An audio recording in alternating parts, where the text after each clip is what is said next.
Today, we've got the pleasure of speaking with Jennifer Barney, joining us from Turlock, California, part of Almond Country. And back in 2006, Jennifer founded Barney Butter, one of the first brands to really bring almond butter into the mainstream before ultimately exiting in 2011.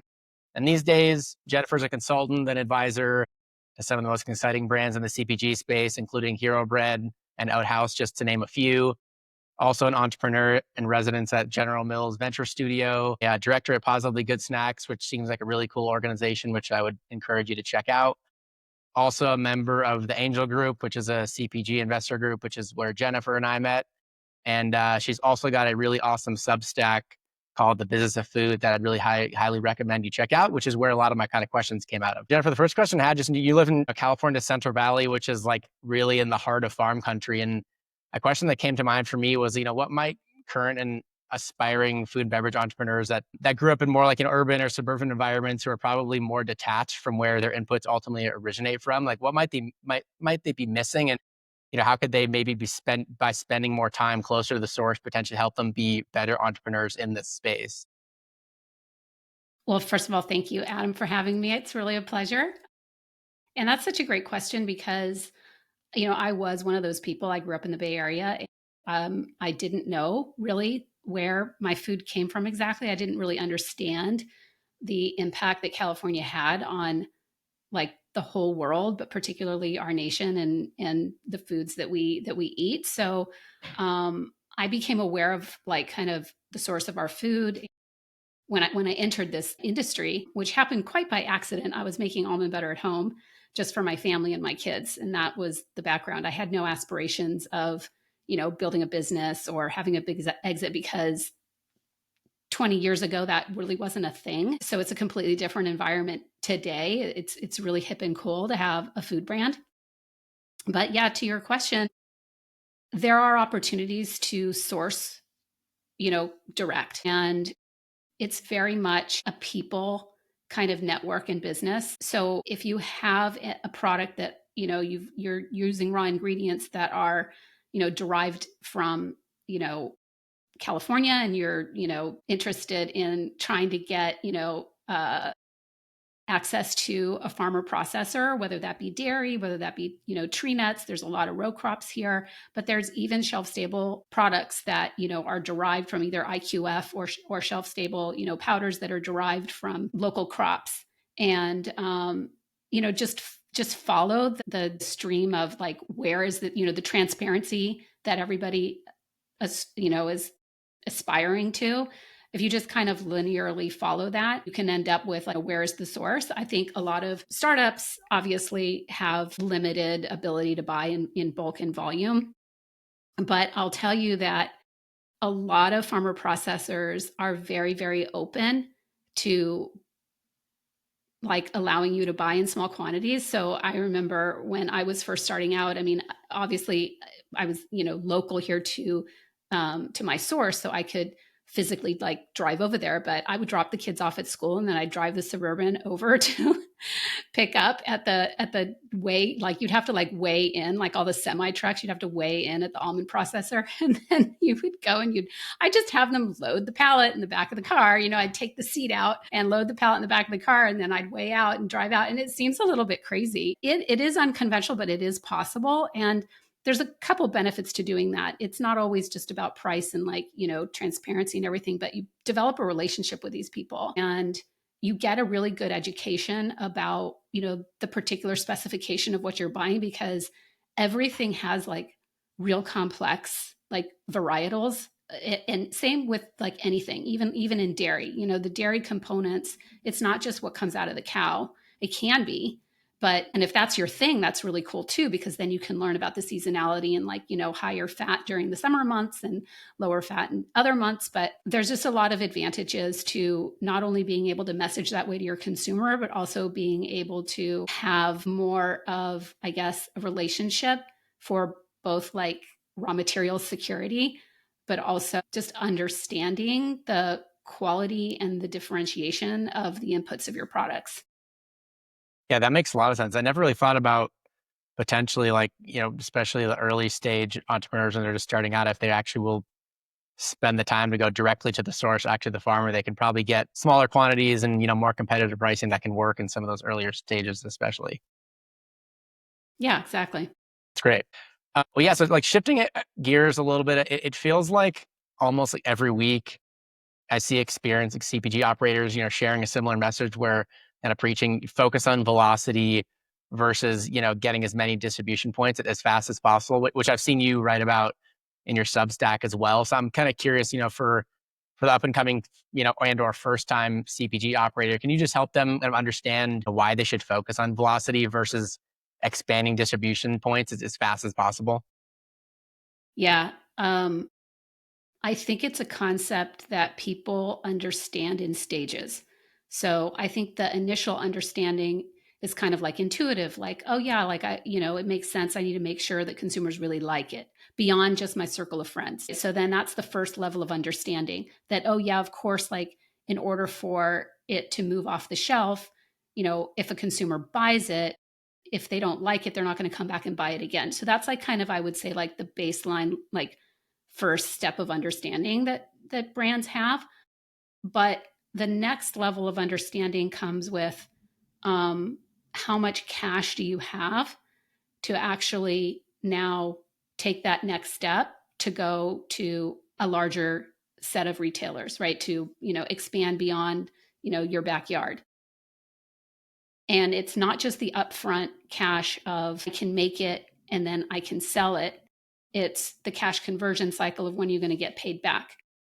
And so I'll say there's a sub bullet in there, which is getting over that first 6 months with the distributor. So more than likely you're going to go through a KHE or a UNFI in order to get to the end retailer. And, they don't pay you until the second order.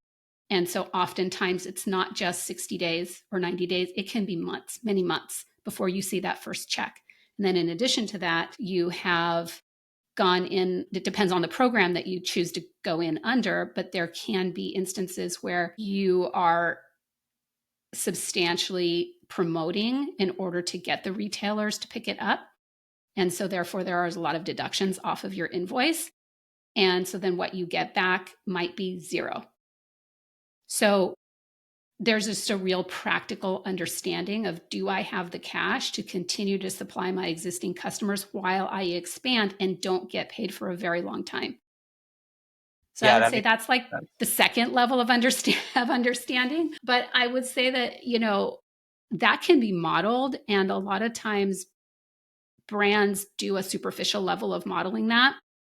So I think it's important to do like a week by week cash flow model, even though it's all kind of made up, right? Like you're creating a scenario that may not actually play out exactly XYZ the way you've like, because you don't know when exactly they're going to order, right?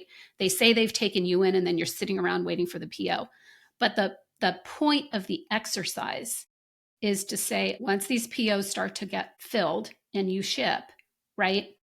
What are all the things that are going to happen throughout the touch points of from the distributor to the retailer, from the back stock to the actual shelf, and then when the shelf tag is going to get put on? And initially there's usually an initial promo, so when is that TPR tag going to get put on? And all of this is like a really crazy game of, it's like project management. And so all of these things have to work out in a timing in a certain way. It's almost like a critical timeline. And before then you even trigger that, okay, they're going to reorder and then get paid. So that second level of understanding is really about the cash.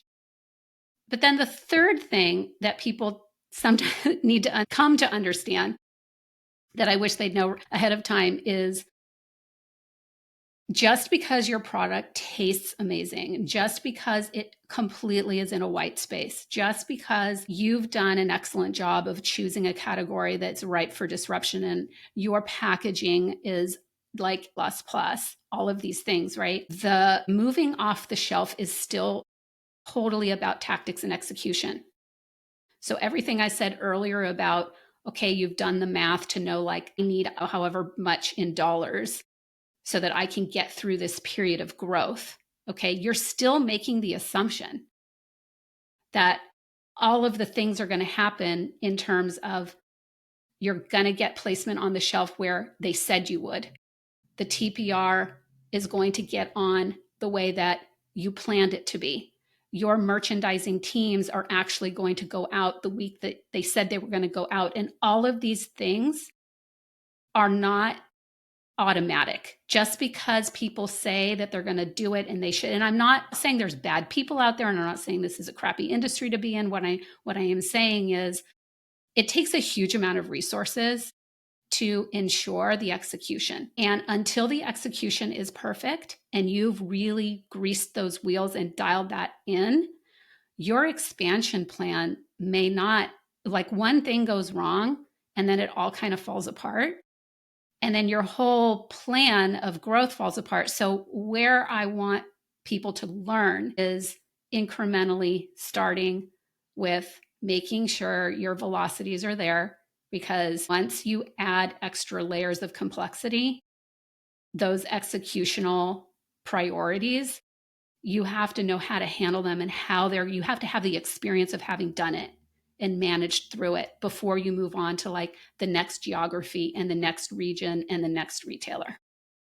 Yeah, that makes a lot of sense. Kind of systematizing and making sure you're doing it right in the current distribution network before you expand.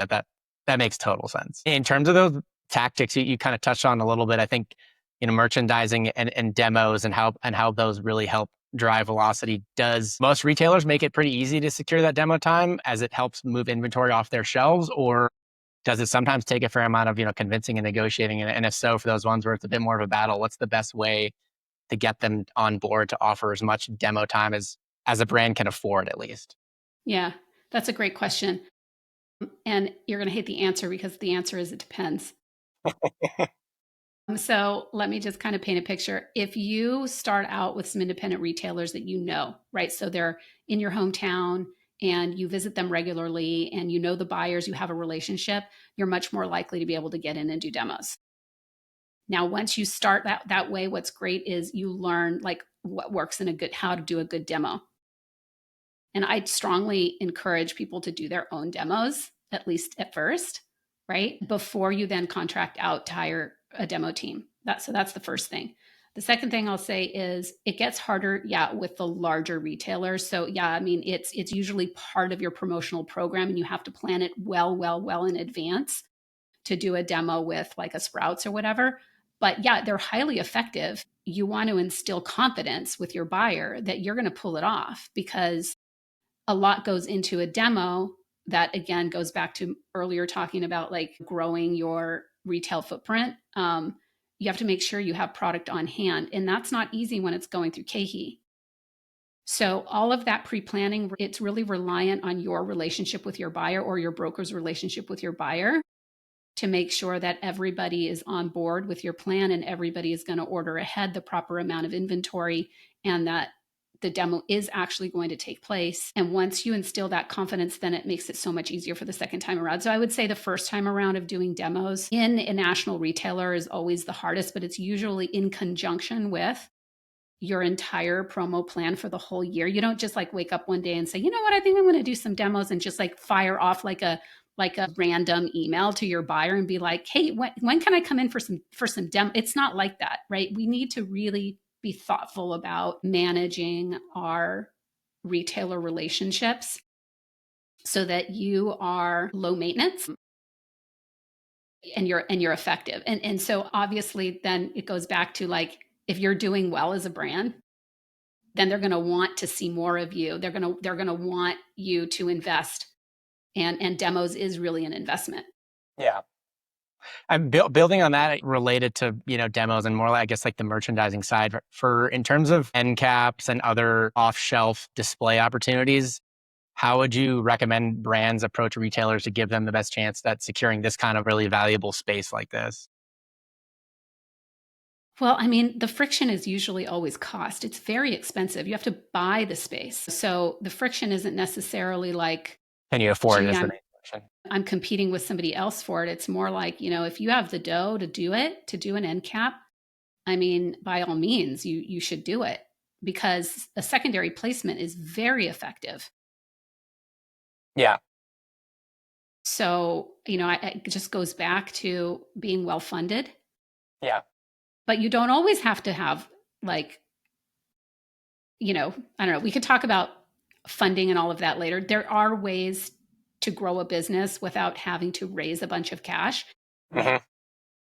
You can be efficient and grow a little bit slower. And if you've got really, really good margins, there is a way to, reinvest.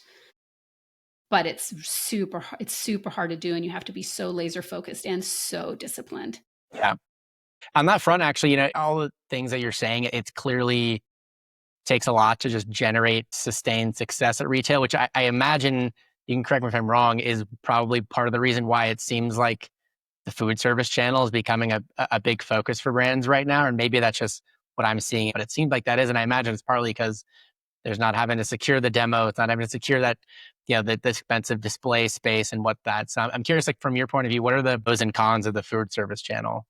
And maybe Yeah, why no, people are so focused on it right now. yeah, no, the food service channel is super, super attractive for those reasons. You avoid a lot of, the costs of selling because you don't have trade spend. You don't have to do, consumer, promotions. There's no couponing, all that stuff. And usually you get paid, pretty quick. But food service is a really tough one because not everything is like amenable to food service. And I don't just mean like case pack and pack size, but it, you, it, I guess it's similar to retail in that you have to have the end user want it. So it's not about just getting into a food service distributor and letting them sell it in. It's like, if you want to sell into like, you know, the juice shop or whatever, you really have to sell them on your product and understand how they want it in the format. And then kind of have to get something pre-made that's ready to go, and then they request it from the distributor, and the distributor brings it in, and it can be in line with your current distributor relationships. So for example, like Dot Foods they sell food service packs to, restaurants and so forth.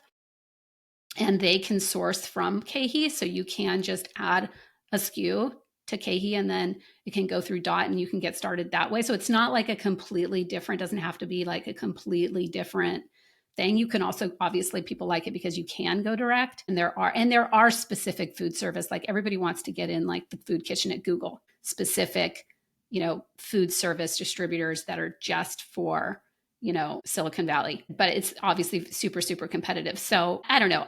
The food service channel is not like my area of super expertise, but I hear a lot of the stories that a lot of people hear, which is like, you're like hiding out in the parking lot and you're waiting for that one moment for like somebody to open the door, and then you like shove your granola bar in their face and you're like, put this in your lunchroom and, have somebody call me. And sometimes you hear these stories work, so I don't know whether to encourage kind of like this, guerrilla type like approach.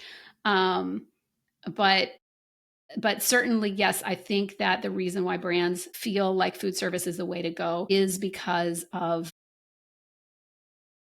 the seeming ease at which they can, realize their net profits back, their net sales back, and retain a better margin. The last thing I'll say is one way to test it is through FAIR. So I know that some restaurants or bakeries,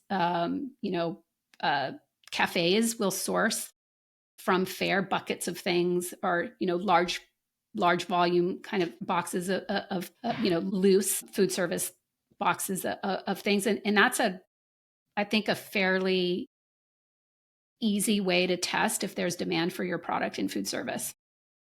Yeah, that makes a lot of sense. I think I actually saw someone post on LinkedIn or Twitter or something, how someone was making a comment, how they said like one of the main mistakes that they see a lot of brands make on fairs, that they're having their case packs or their MLQs are too big, and you should have those MLQs, those case pack sizes much smaller, and it's a chance to really test that demand and see if it, where the demand is, which sounds like you're saying a similar thing. Exactly. Yeah, Yep. that makes total sense. Well, so yeah, shifting gears a little bit in your Substack, you recently highlighted a LinkedIn post that I found really interesting too. That was written by Fred Hart, how to approach a brand refresh or packaging design, and he touched on this concept called the Trojan horse positioning. So I'm just kind of curious, just first off, like why did this post resonate with you so much? Yeah, I love Fred Hart. He's an amazing brand strategist and designer. Yeah, I reposted a LinkedIn post that he had talking about this concept of a Trojan horse positioning, and I'd never really heard of it that way, but it made so much sense to me because a lot of times brands will think about their packaging label as like, I need to really show off my differentiation on pack to the consumer. And yeah, that makes sense. But the concept of Trojan horse is to go in and leading with what matters most to the consumer, not necessarily what makes your product unique. So, an example oftentimes is like a sustainability claim. Like that might be the thing that makes your product different, but it's typically not why consumers, the number one reason why consumers buy you. So obviously everybody wants something that's tasty. So, it goes without saying that the package needs to signal that the product is super delicious, right? So don't compromise on, clearly identifying what your product is. There has to be no confusion about that. And then, highlighting number one, like what it is that it makes it, if it's the flavor that makes it, that signals that it's so tasty, then that's going to trump. So when you think about hierarchy on pack, there always is a hierarchy. I think it's hard sometimes when you're rebranding to like, people will just say like, I want this a more modern feel, or I want it to be more, and it is the job of the designer to really bring that to life, whatever it is that you're wanting. And they don't want you to tell them like, make this bigger and make this smaller and make it blue instead of green. However, when you say, I need it to signal, whatever the differentiator is, that might not necessarily be the number one prominent hierarchy placement on pack. Because of that Trojan horse, you want to come in with what there is the highest need. And then you kind of are like secretly saying, and also kind of like the reason to believe. So we're delicious and we are cheddar cheese. And then the sustainability claim or the high protein claim or the gluten-free claim or whatever it is, that's the reason to believe this thing is now differentiated. Yeah, I can see why it resonated with you. Um, Building on that a little bit, if I felt like I came to you and I had a better for you brand, and I told you I was considering, packaging design refresh. What questions might you ask me that would help me like confirm if this is the right strategy? Because I don't think it always is the right strategy. I think some people feel like it's, sales maybe getting challenged or something along those lines, and they maybe feel like a packaging refresh is the solution. But yeah, I'm kind of curious what questions you'd ask me to help me confirm if that is the right strategy.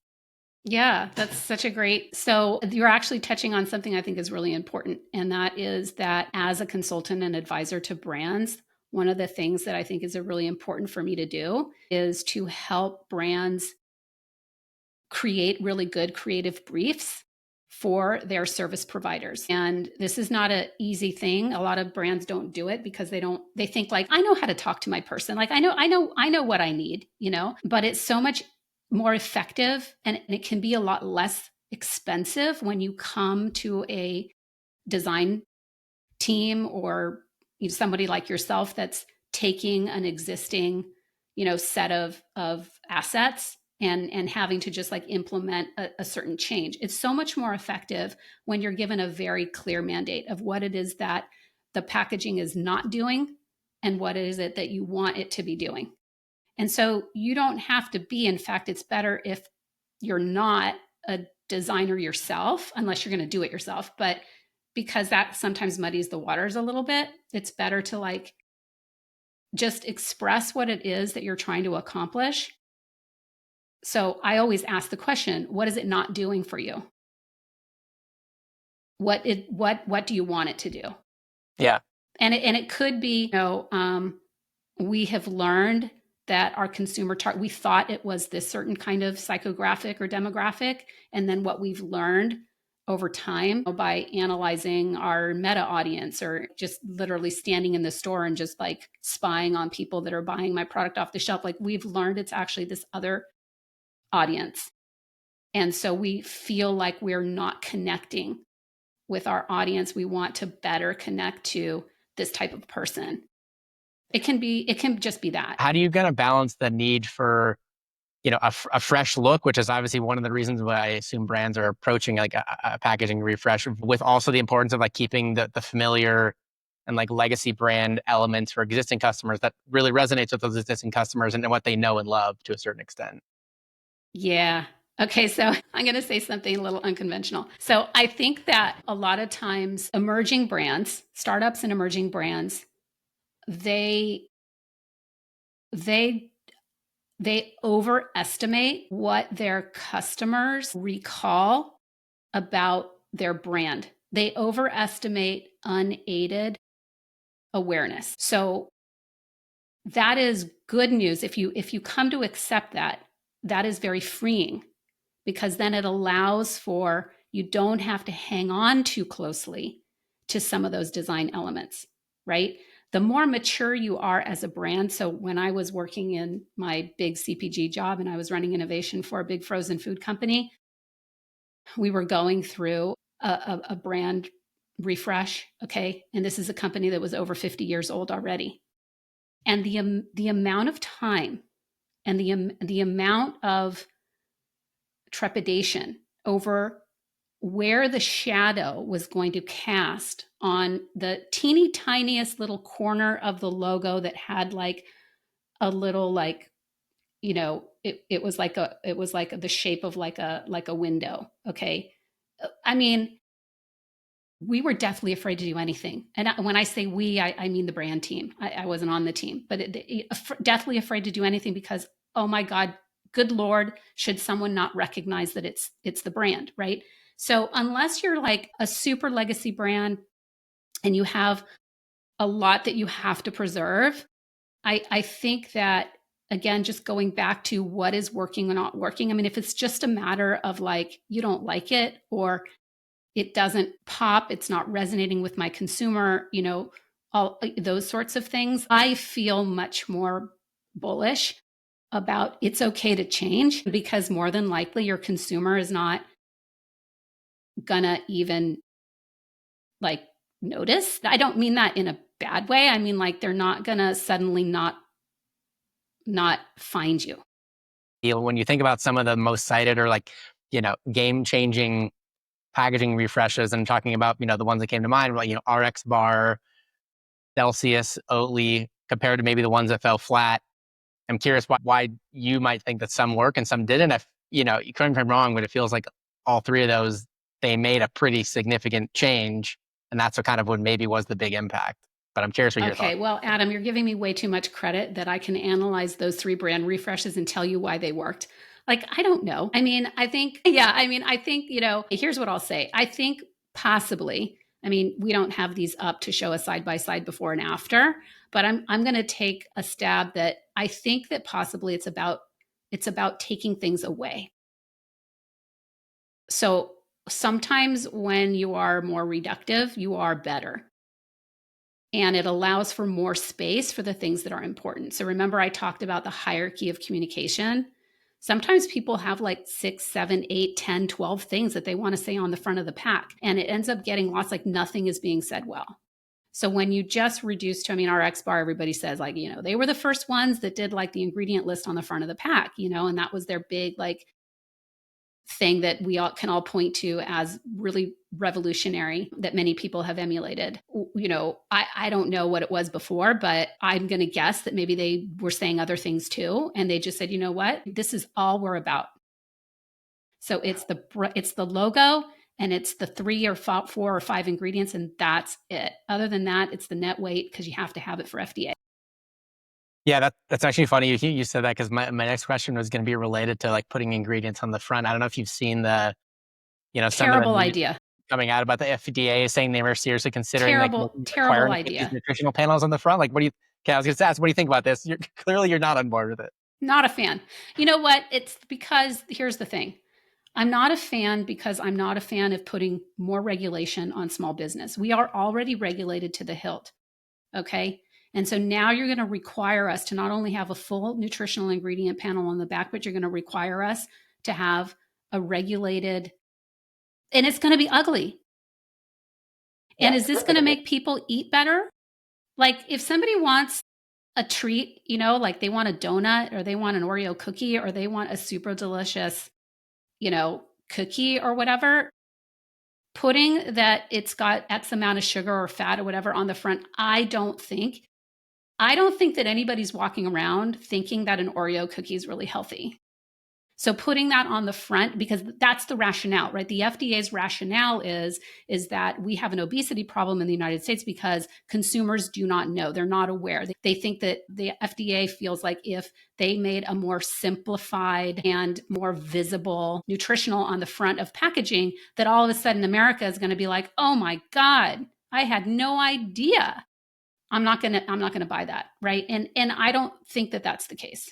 Yeah. In the case that, unfortunately, if this does become a reality, any like thoughts how brands can prepare for this change and maybe ways they can use this maybe unfortunate opportunity to like differentiate themselves in some way or another? I mean, there's going to be there's going to be like how big it can be, and it has to be this much removed from any other letter on the package. There's going to be rules about how you can put it. So, I mean, if it goes through, then we have to comply.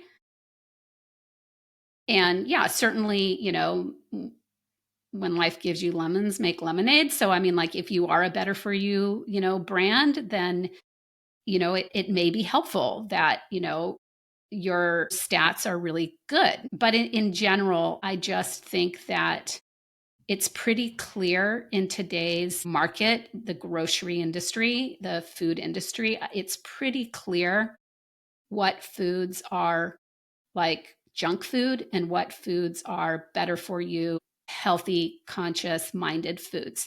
Right. We have so many ways of signaling that now, today, and we don't need an extra label on the front to tell us that. Yeah, I think that's a great point. I think that's a really good point. I want to circle back to one thing you brought up earlier, which I feel like you can definitely speak to, especially in this environment, in terms of, going the fundraising route versus going the bootstrapping route. I think, you can correct me if I'm wrong, but I think generally a lot of, especially in the earlier stage, CPG entrepreneurs would say the fundraising environment is pretty challenging right now. So for ones that are feeling like, maybe that's not the route I want to go, I would just want to try to bootstrap this and get this as far as I can. What kind of, how would you suggest brands approach that to give them the best chance of success? Yeah, great question. I mean, number one, just be very realistic about what your costs are and be very realistic about the cost of doing business so that you have healthy margins. And most brands that are able to succeed doing that, starting really small and being able to do, really small runs, and are brands that are premium. They're premium positioned and therefore then premium priced. Yeah. And so it stands to reason that those are the brands that end up disrupting categories. So I'll give you a great example. Heyday Canning Company, they're canned beans company. Mm-hmm. I think it's $4.50 to $5 for a can of beans. Well, you can get a can of beans for 69 cents, or $1.99. I don't really know what it is. When's the last time you went down the canned bean aisle and you were like, I really need to be careful with the prices here? Right. But however, this is a product that is absolutely genius because, okay, we could talk about, disrupting sleepy categories and, beans, whatever. But what I just said, this is a premium product because this is a meal. I can now shop for a meal in the can. When do you go through and buy canned beans and say, this is my meal? No, this is an ingredient. Now I have to do something with this. I have to open up this can and now I have to season it and I have to add it to this and that or whatever. So when you have the ability to be that much more expensive because you're offering the consumer a solution that they don't currently have, particularly in that format for that occasion, then if the numbers work out the way that they should, you now potentially have the luxury of growing sustainably to where you don't have to necessarily raise a ton of money. Yeah. I mean, that definitely makes sense. You probably agree some of the best learnings come from experiences, come from the times where things didn't go as expected exactly. I'm curious, anything that really jumps out in your your career in terms of like whether it's, a strategy or initiative that you worked on that didn't necessarily work or go as planned? And like looking back, is there anything you would have done differently that really jumps out? Oh my gosh. I mean, we could just talk for like another hour about all the mistakes and the things that I wish had gone differently, decisions that I made that were not great. But you see, all of my clients are the beneficiaries of all my mistakes. I don't know how to pinpoint it into one thing, but one thing that does come to mind is this was not with my personal brand, but just what recently I have been battling with some of my clients is being really effective on Amazon. So there's definitely like so many great ways to be visible on Amazon, right? And you set yourself up for success on Amazon, but just thinking like I can just program these ads and it's gonna like my ads are actually gonna activate. It's really kind of hard to do. So I think some things that don't work are and are frustrating are when you've planned for a certain amount of sales to happen because you've done everything that you think you need to do to be effective in a certain channel. And we've talked a lot about retail and all of the pitfalls of that, but I want to talk about e-commerce a little bit because it feels more like you're in control. And so the lessons there are, I think Amazon is its own special channel. And, unless you have the time and ability to manage every aspect of it yourself, like it's so worth it to hire somebody to help you because there's the operational side of Amazon that if you don't get that right, then what happens is you're out of stock a lot.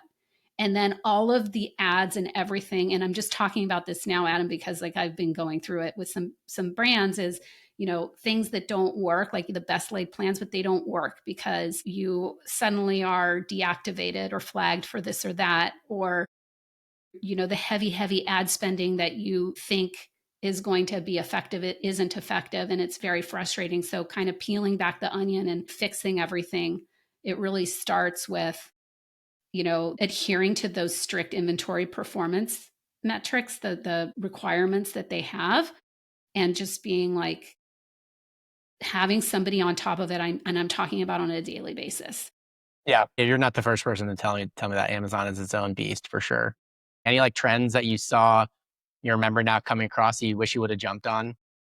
Yes, I have been tempted to get back in myself a number of times. So I will say something that I think is a bit of a slow cooker, but is going to take off is A2 milk and A2 dairy products.